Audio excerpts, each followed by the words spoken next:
მდგომარეობაში თუ შინასაქმიანობაში ყოველ შემთხვევაში, რომელიც აბსოლუტურად აბსურდულად მე მგონი ეს პოლიტიკურიც არ იყო, ეს იყო რაღაცა პირადი აუტანლობა კახა ბენდუქიძის, რომელიც რა ვიცი რა მე მგონი просто იმიტომ ვერ იტანენ რომ ერთ-ერთი პერსონაჟია, მერე ვაკეში დაიბადა, პროფესორის შვილია, საროჩკაშიც და იმაშიც რა ქვია, მაისურშიც უკეთესად გამოიყურება, ვიდრე მარგველაშვილი კოსტიუმში.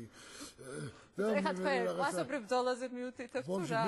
მე მყევარ ჯიპადან მოხსნილი მარგველაშვილს, იმიტომ რომ კედელზე დავწერე ლექსი. კარგად მაინც არ ვიცოდე, ვისთან ამაქვს საქმე, ხო და ვის შეკვეთას ასრულებდა ნეტავი?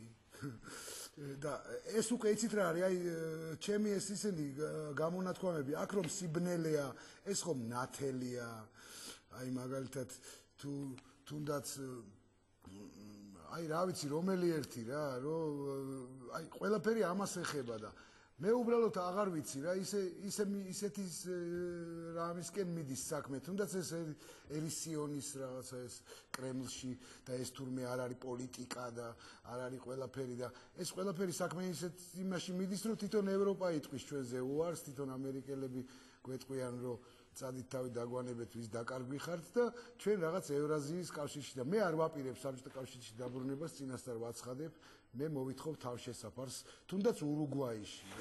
ვაი, ურუგვაი. ხო და პროლეტარებო ყველა ქვეყნისა შეგეცით. თქვენი დედა. ბატონ კოტეს